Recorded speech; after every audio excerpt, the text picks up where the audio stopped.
And now some more in-depth on the actual two-way repeater circuit. You can see here, in order to test it, I've got the redstone piece added up there. That brick does not normally go there, but it keeps everything lit exactly the length. The reason this is key is you don't want to go too short or too far so that you get the maximum range on your track when you make it.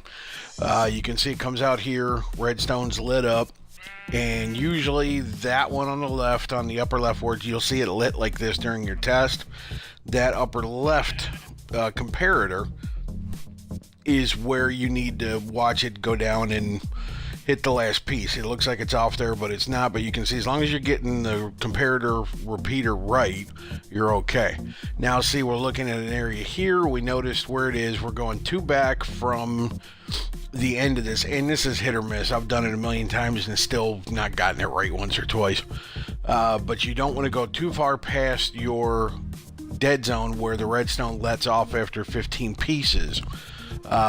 Between the two, so you can get the maximum range. Like I said, here you can see I'm kind of fiddling around trying to get the repeater combos set up right. Now I was screwing it up. You want to have the comparator first on this side so you can tell that it's right, because you're going to have the two redstone stick portion of it pointed towards you. There's also an icon built on it if you look correctly. I'm doing this in the fantasy skin. You may have something different. When you lay that down, you'll notice it forms kind of a triangle pointing towards the one piece. That's how you know how you got your directional set up and everything else. Here I'm just kind of checking the layout to make sure it's in the right places before it dies, so in order to refeed everything. We're putting redstone right here. I couldn't do it because of the hanging vines, got to get rid of them. You're making a loop there. Now you're going to put a repeater on. Notice both of those light up fresh and heavy. Then you have to spin yourself around. You'll eventually have to get rid of the things in your way. I accidentally cut some there. It happens. You can put it back. You're not going to lose anything. But you need that part of the circuit to get the transmission started. Then over here, the biggest key is having the two repeaters next to each other, but they have to go opposite ways. This is what makes the two-way flow. So you remove the pieces that you have in here, and you're using those to make sure you're in the right place for the guide. Now you're putting the combo the other way. This will not light up because you're testing only from one end.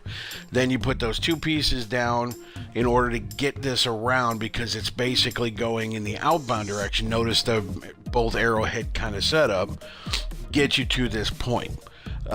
Here I'm going to show you a quick demo of making sure you have redstone mounted under the track.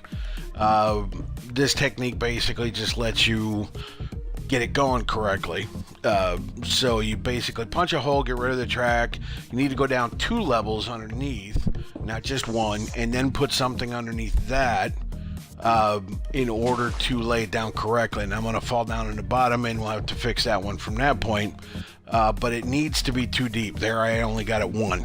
Here you can see I'm going to put walls around it just to make sure you got zombies roaming around. They'll hit things.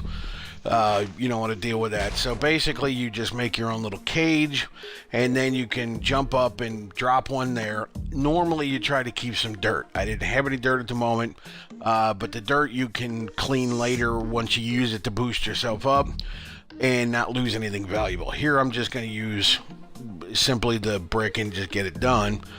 And it stays down there. You're losing 1 cobblestone, although there's a billion of them, so it's not that bad. You'll have to jump down, and you don't want to do that. So you want to get up on top, get up here, cut it, make sure you're too deep, like I said, and don't screw up like this, because I did it repeatedly just to show you how bad that is.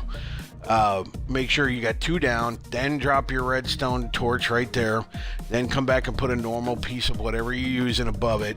That powers underneath the brick. It'll go in 8 to 9 segments in either direction off of where you put your redstone down, be it underneath the track itself, or if you put it off to the side, like in the older systems like that one right there. You want to make sure that it'll run actually 8 in either direction before it dies out, and then that's where you would put your next powered segment if you have a totally powered run. Again, that burns up resources like mad, especially with TU 1920 and now 21, taking away that extra little method we had for getting a ton of powered track.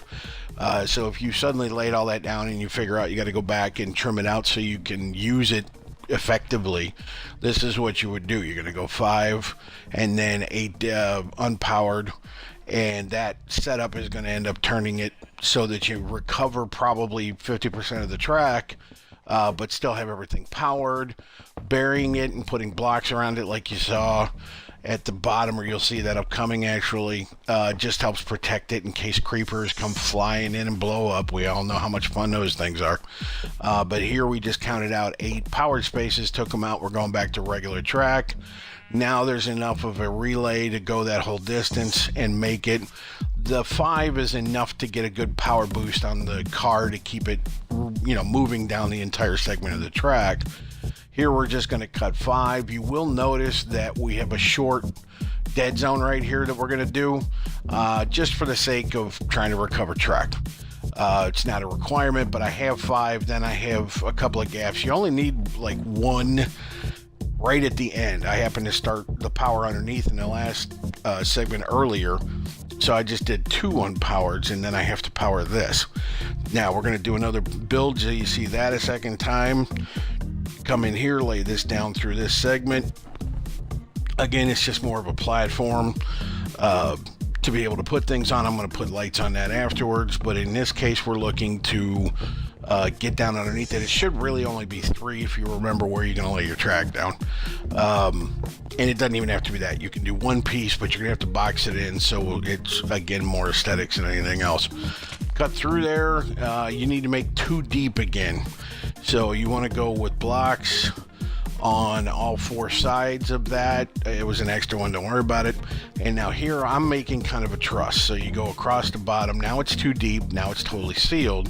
And for aesthetics, if you want to make it into a standing truss, you just come down here and cut away and put it all the way down to the ground, rather than just have it hanging in midair.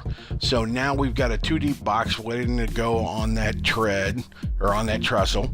And here we're going to run back up the powered hill that we've had in place. And I got a dead segment that needs to be finished. Now that I got the 2 deep, I don't have to get anything out of there or dig anything out like dirt or whatever. So I'm going to throw a redstone torch down in here, and then I'm going to put a block on top of that again to reseal it. And then I'm going to put the powered track back and power this 5 segment leg right here. Again, don't worry about those 2 ways. One of them will not work because you're only testing in one direction. If you find problems later, you can go back and power it from the other end and work your way backwards just to kind of debug the whole thing. I've been stuck doing that once or twice.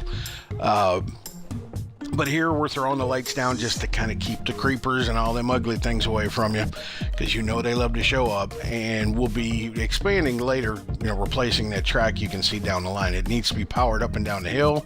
After that, it doesn't need to be there. So this ends this segment, and hopefully be able to make a tram system with call buttons like we did and get around easier.